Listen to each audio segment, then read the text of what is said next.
आज हमारे साथ हैं कांग्रेसी नेता और कार्यकारिणी महासचिव डॉक्टर गौरव यादव जी। सर, बहुत बहुत स्वागत है आपका हमारे शो में, जिसका नाम है मुद्दों की बात, जनता और जनप्रतिनिधियों के साथ। सर, मैं यहीं से शुरू करूंगी। सर, दिल्ली में कुछ दिन पहले कांग्रेस पार्टी की महाबैठक हुई, जिसमें ये फैसला लिया गया कि पार्टी 2 महीने पहले यानी कि सितंबर के पहले सप्ताह में टिकटों का ऐलान कर देगी। ऐसे में राजनीतिक गलियारों में ये चर्चा ज़ोरों पर है इस बार की आप की मुंडावर सीट से टिकट की दावेदारी की चर्चाएं सामने आ रही हैं। सर, मैं ये जानना चाहूँगी, बात कितनी आगे बढ़ी और इस बार क्या बात बनेगी? धन्यवाद मैडम। पहले तो मैं आपसे ये कहना चाहूँगा कि जहाँ दावेदारी की बात आती है, मैं पार्टी का समर्पित सिपाही हूँ। मैंने कभी इस लोभ में, इस लालच में पार्टी में ज्वाइन नहीं किया था कि मैं कभी टिकट मिले और तभी चुनाव लड़ूंगा, तभी पार्टी की सेवा करूँगा। 15 साल से ज़्यादा हो गए मुझे पार्टी की सेवा करते हुए। पार्टी ने जब जो भी दायित्व दिया उसे मैंने बखूबी अंजाम दिया है।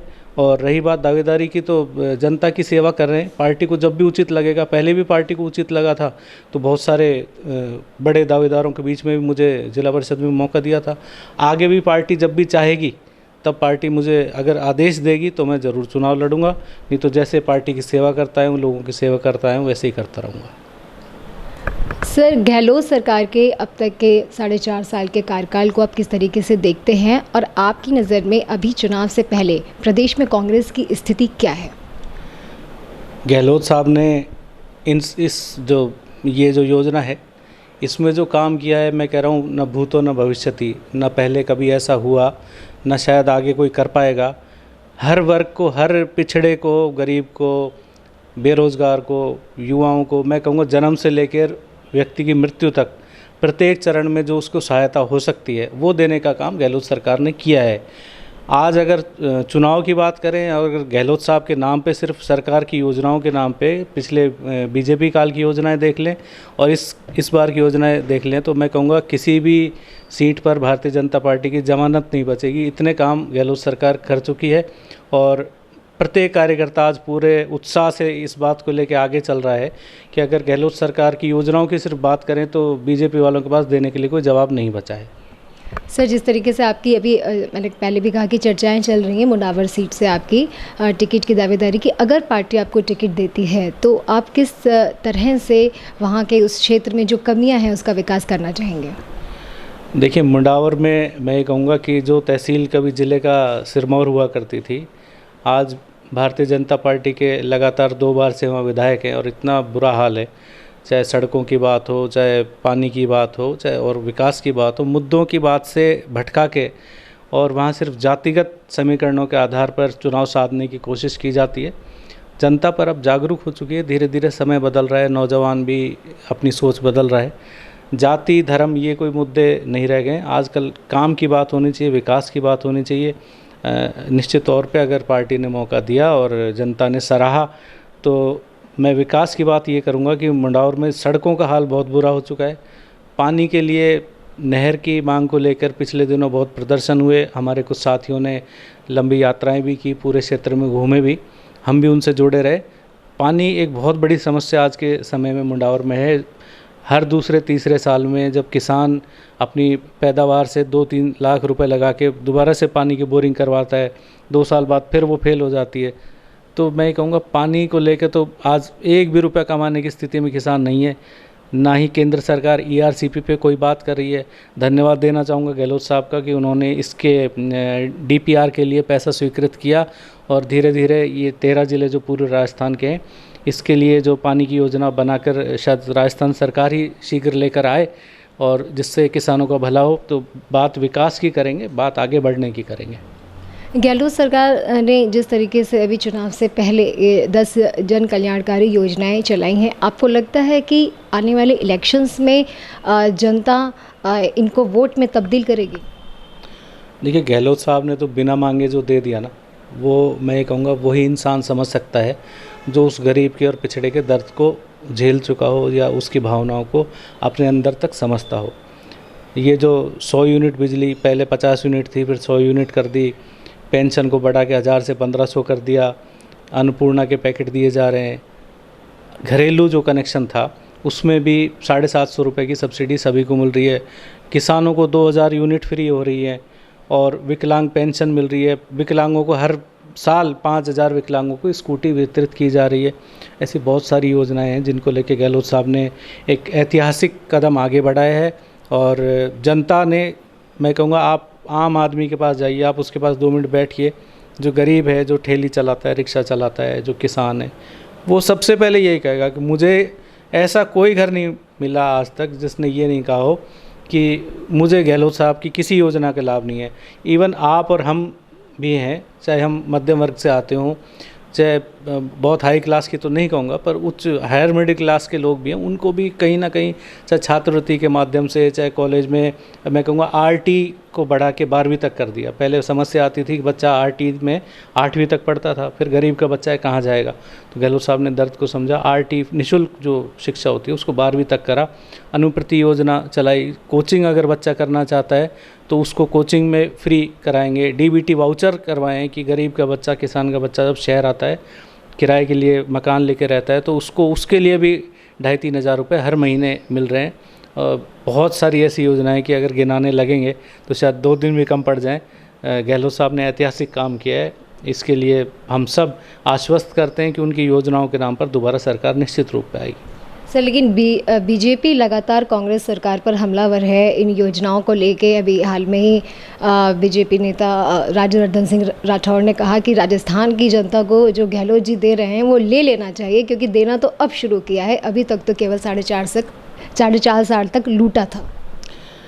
देखिए, अब कोई सो के ही देर से जगे तो उसका तो नहीं कहेंगे कि अखबार तो सुबह 6 बजे आ जाता है। अब कोई सो के 10 बजे उठ रहा है तो वो तो 10 ही बजे समझेगा खबर अभी प्रकाशित हुई है।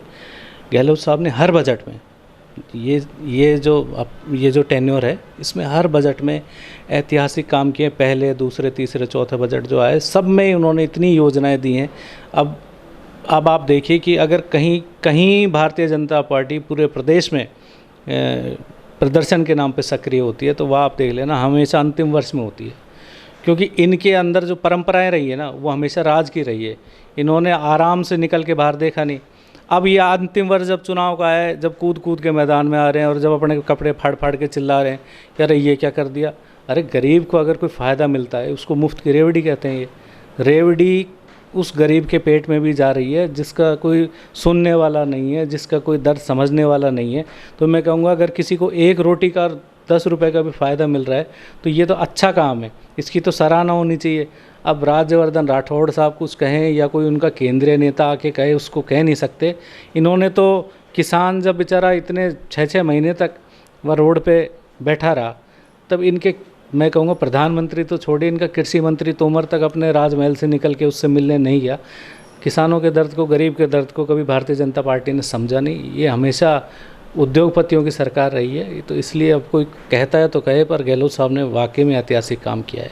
सर, चुनाव से पहले जिस तरह से कांग्रेस पार्टी एकजुट होकर इस वक्त मैदान में जो है कूदी है, मैं आपसे ये समझना चाहूँगी कि ज़मीनी स्तर पर किस तरीके से चुनाव के मद्देनज़र काम चल रहा है। देखिए, संगठन के स्तर पर भी हम बहुत मजबूती से काम कर रहे हैं। जैसा भी हमें शीर्ष नेतृत्व से आदेश होता है, AICC से और PCC से जैसे भी आदेश मिलते हैं कार्यक्रमों के, उसी अनुसार रूपरेखा तय की जाती है। और यहाँ अलवर ज़िले में मैं कहूँगा हमारे सर्वमान्य नेता माननीय भंवर जितेंद्र सिंह जी, जो कि मैं कहूँगा हम सबके सिरमौर हैं, हम सबको संभालने वाले हैं, वो भी समय समय पर कार्यकर्ताओं की मीटिंग लेते रहते हैं और हमें बताते रहते हैं कि कैसे बूथ स्तर तक पार्टी को मजबूत किया जाए और चुनाव में कैसे हम ज़्यादा से ज़्यादा लोगों को अपनी ओर वोट में ट्रांसफ़र कर सकते हैं। संगठन स्तर पे जैसे कल भी, परसों भी लगातार हमारे जिला अध्यक्ष योगेश मिश्रा जी भी मीटिंग ले रहे हैं।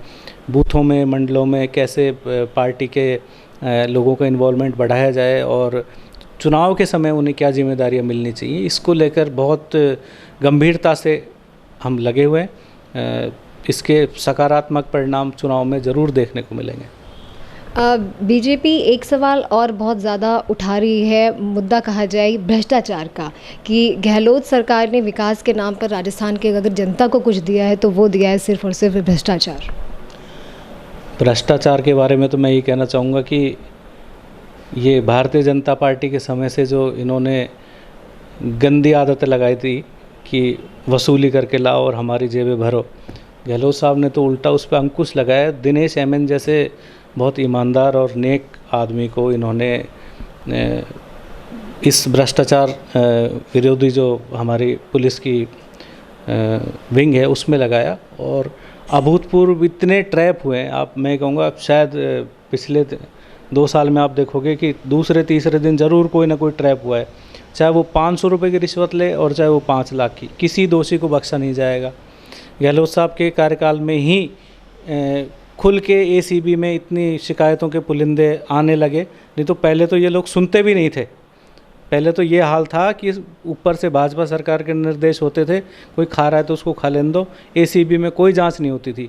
आज टोल फ्री नंबर है एसीबी का व्हाट्सएप नंबर दिया हुआ है जनहित में, और उनका नंबर आईजी साहब का सबके पास है। बीएल सोनी साहब ने बहुत अच्छा काम किया इसमें। और मैं कह रहा हूँ इतने ट्रैप हुए कि आज कोई भी कर्मचारी या कोई भी उसका दलाल रिश्वत मांगने से पहले 10 बार सोचता है कहीं अशोक गहलोत सरकार का कोई एसीबी का कर्मचारी उन्हें ट्रैप ना कर दे। अब देखिए, मामले दर्ज होना, ये कहते हैं ना कि अपराध भी बढ़े, मामले दर्ज होने की संख्या इसलिए बढ़ी क्योंकि सुनवाई का अधिकार मिला है लोगों को ये अधिकार मिला है कि आप कभी भी थाने में जाइए, आपकी एफआईआर निश्चित रूप से दर्ज होगी। तो इसको लेकर आप वो कहने लगे, उनके ज़माने में, भाजपा के ज़माने में तो कोई एफआईआर दर्ज नहीं करता था, थानेदार गेट से ही भगा देता था। तो आज जनता की सुनवाई होने लगी है, भ्रष्टाचार पे नकेल कसनी शुरू हुई है, इसीलिए भ्रष्टाचार की बातें कर रहे हैं। नहीं तो इनके ज़माने में तो बड़े बड़े मंत्री और बड़े बड़े अधिकारियों को जांच में आगे पर उनके खिलाफ कोई कार्रवाई नहीं हो पाई। ये तो दरी कालीन चुराने वाली सरकार थी भाजपा की। तो दिल्ली में बैठक के बाद एक और चीज़ निकलकर सामने आई। कांग्रेस संगठन महासचिव केसी वेणुगोपाल राव ने ये ऐलान किया कि कांग्रेस में इस बार चुनाव जो है वो सीएम फेस के बिना लड़ा जाएगा। ऐसा पहले माना जा रहा था कि जिस तरीके से गहलोत सरकार ने काम किया है तो गहलोत जी के फेस को आगे रख के ये इस इलेक्शन में जाएंगे, लेकिन ये फैसला आपको क्या लगता है कि इसके पीछे की वजह क्या होगी? कांग्रेस पार्टी की शुरू से परिपाटी रही है कि जो विधायक दल जीत के आता है वो तय करता है कि चुनाव में मुख्यमंत्री का चेहरा कौन हो। पहले भी इस तरह से कई और जगह भी हमने देखा है, हिमाचल प्रदेश में देखिए आप, चाहे और भी जगह हमारी सरकार जहाँ भी बनी, कर्नाटक में भी ये बाद में ही तय हुआ। तो ये कोई नई बात नहीं है, इसको लेके सिर्फ हंगामा खड़ा किया जाता है, एक फूट डालने की कोशिश की जाती है। क्योंकि भारतीय जनता पार्टी तो बेसिकली क्या है कि इनका जो, अगर आप देखेंगे तो ये तो मीसा की पेंशन के ऊपर चिल्लाते हैं, ये कभी स्वतंत्रता सेनानी पेंशन के लिए नहीं बात करते। क्यों? क्योंकि इनके लोगों ने स्वतंत्रता संग्राम में कभी भाग नहीं लिया। ये तो तब भी अंग्रेज़ों की गुलामी करते थे, तब भी उनके लिए भर्तियाँ करवाते थे। तो ये बेसिकली फूट डालो राज करो की नीति पे आज भी अंग्रेज़ों की नीति पे ही चल रहे हैं। ये अपने काम से, लोगों की सेवा से आगे नहीं आना चाहते। ये तो चाहते हैं कि सामने वालों में फूट रहे और उसका फ़ायदा हम उठा लें। ऐसी कोई बात नहीं है। कांग्रेस पार्टी एकजुट है, जिसको भी कांग्रेस विधायक दल और हमारे लीडरशिप तय कर देगी वही हमारे मुख्यमंत्री का चेहरा होगा। कार्यकर्ता हो चाहे नेता हो, सब उसको मान्य करेंगे। और आज जब चुनावी समर में हम उतर रहे हैं तो मैं ये कहूँगा कि सरकार की योजनाएं तो है ही, उसके साथ संगठन में भी जिन लोगों ने काम किया उनके महत्व को भी लेके आगे बढ़ेंगे और जिसको भी पार्टी तय करेगी वही हमारा मुख्यमंत्री होगा। गहलोत जी ने जिस तरीके से अभी थोड़े बहुत ही कम वक्त में 15 बोर्डों का गठन किया, एक के बाद इस पे भी बीजेपी ने कटाक्ष करते हुए ये कहा कि कांग्रेस हम पर ये इल्ज़ाम लगाती है कि हम धर्म और जाति की राजनीति करते हैं। तो अब उनको भी ऐसा लगने लगा है कि जाति को अगर नहीं साधा तो वोट नहीं मिलेंगे। तो ये बोर्डों का गठन सिर्फ एक दिखावा है, सिर्फ जातियों को के वोटों को खरीदने की कोशिश है। देखिए, बोर्ड का गठन जो होता है ना, वो इसलिए होता है कि उस जाति की बात को आगे रखने का मौका कुछ लोगों को मिले, उस समाज के कुछ ऐसे लोग मुख्य राजनीति में आए जिससे उस समाज के कोई ऐसा तबका, ऐसा जो पहलू जो अनछुआ कहीं रह गया है, जो उसी समाज का व्यक्ति समझ सकता है, उसको भी सरकार लाभ देने का काम करे। मैं कहूँगा आज गहलोत साहब ने इतने बोर्डों का गठन किया। अब वो गजेंद्र सिंह शेखावत जी, पिछले दिनों श्री कृष्ण बोर्ड बना हमारे समाज का, तो वो कहने लगे कि भगवान श्री कृष्ण कोई एक समाज के थोड़ा ना थे, वो तो सबके थे तो सबके, पर जन्म तो हमारे समाज में ही लिया था।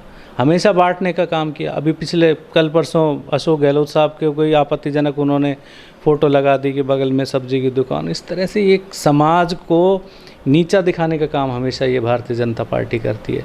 अच्छी बात है, किसी समाज का बोर्ड बनता है, उसके 10-15 लोगों को प्रतिनिधित्व करने का मौका मिलता है उस बोर्ड में। उस बोर्ड के लिए कुछ कोष का गठन होता है, जिससे उसके कोई ऐसा उसका इलाके जिस जगह पहुंच नहीं हो पाई हो, कहीं सड़क नहीं बन पाई हो, पानी नहीं पहुंच पाया हो, या उसके कोई बच्चों को या उनके कोई बेसहारा उसके समाज के लोगों को उनको सहायता मिल सके, ये तो एक अच्छी बात है।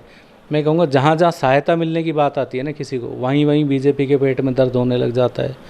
इनका तो काम क्या है, इनका तो ये है कि हमारे लोगों को फ़ायदा हो। अब मोरबी में पुल ढहा तो इन्होंने कह दिया कि ये तो लोगों की गलती थी, ओवरलोड कर दिया उसको, जबकि ये घड़ी बनाने वाली कंपनी को उसका मेंटेनेंस का ठेका दे दिया।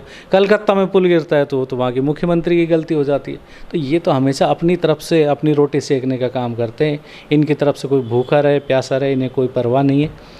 अच्छी बात है। मैं तो कहूँगा और भी कोई बोर्ड रह गया हो तो वो भी गहलोत साहब को बना देना चाहिए और सबको मौका मिले, ये एक अच्छी बात है। दिल्ली की बैठक के बाद पार्टी आलाकमान ने एक निर्देश दिया कि चुनाव से पहले किसी भी तरह की बयानबाजी पार्टी के खिलाफ नहीं की जाएगी। इसके बावजूद अभी हाल में ही एक बयान बहुत सोशल मीडिया पे वायरल हो रहा है राज्य मंत्री राजेंद्र हुड्डा का, जिसमें उन्होंने अपनी तुलना माता सीता से की है। आपको लगता है चुनाव से पहले पार्टी आलाकमान के निर्देश के बावजूद ऐसे बयान पार्टी की छवि को कहीं ना कहीं ख़राब करते हैं जनता के बीच?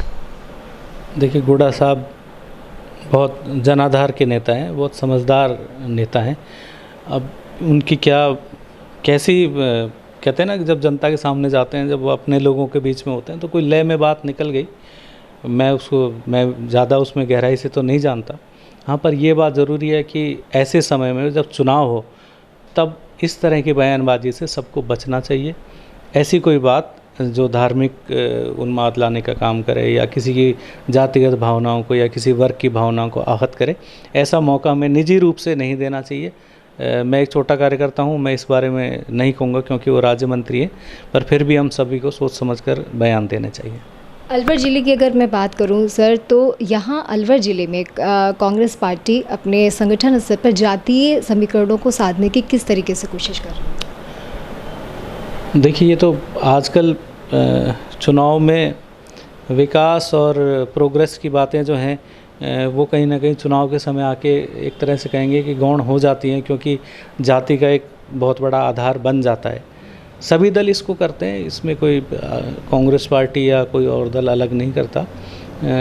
पिछले बार भी हमने देखा था कि चुनाव में सभी वर्गों को, सभी जातियों को मौका मिले, ऐसी कांग्रेस पार्टी की सोच रही है। और ये तो वैसे तो हाईकमान का काम होता है कि वो किसको मौका दे, हमें तो जो भी उनका आदेश होता है उसकी पालना करनी है। पर फिर भी मैं कहूँगा कांग्रेस पार्टी गरीब, पिछड़े, दलित की और ओबीसी की और मैं कहूँगा सामान्य वर्ग को भी बहुत मौका दिया है कांग्रेस पार्टी ने, तो निश्चित तौर पे सभी वर्गों को मौका मिलेगा।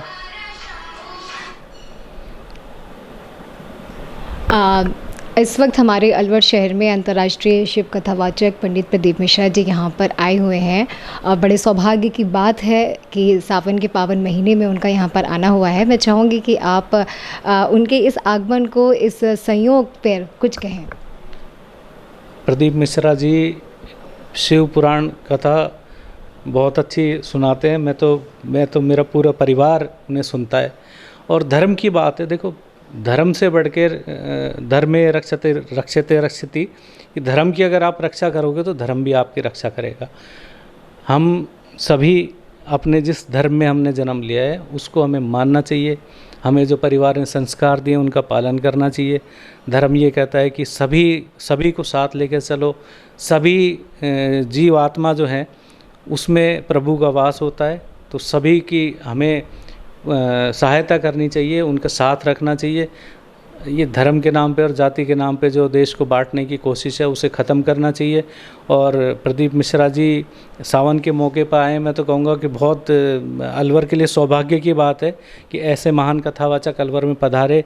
अलवर की तपोभूमि पर उनका बहुत बहुत स्वागत है। और मैं तो कहूँगा कि समय समय पर अगर ऐसे लोग आते रहें तो इस देश में धर्म जीवित रहेगा। और भगवान राम का नाम जो है, भगवान राम ने, आपने अगर रामायण पढ़ी हो तो भगवान राम अपना राज्य छोड़कर पिता की आज्ञा पे जंगल में गए थे, तो निषाद राज जो थे वो एक पिछड़ी जाति से आते थे, उन्होंने उनकी इतनी सेवा करी, शबरी ने बेर खिलाए, और मैं कहूँगा कि इतने वर्षों तक 14 वर्ष तक उन्होंने उस जनजाति के बीच में, उन गरीबों और पिछड़ों के बीच में रहकर जो उत्थान का काम किया, धर्म का भी उत्थान किया और लोगों का भी उत्थान किया। तो ये हम सबकी नीयत होनी चाहिए, हम सबकी नीति भी होनी चाहिए कि अपने जो भी आसपास गरीब हैं, पिछड़े हैं, उनकी सहायता करें। और धर्म जब भी जीवित रहेगा जब हम उसे मानते रहेंगे और असली बात पे ज़िंदा रहेंगे। ये गेहूँ और हरे की लड़ाई अगर करते रहेंगे ना, तो ये देश रसातल में ही जाएगा, कभी ऊंचाई को नहीं प्राप्त कर सकता। सर, चलते चलते मैं आपसे चाहूँगी कि आप प्रदेश की जनता और हमारे अलवर शहर की जनता से आप क्या अपील करना चाहेंगे?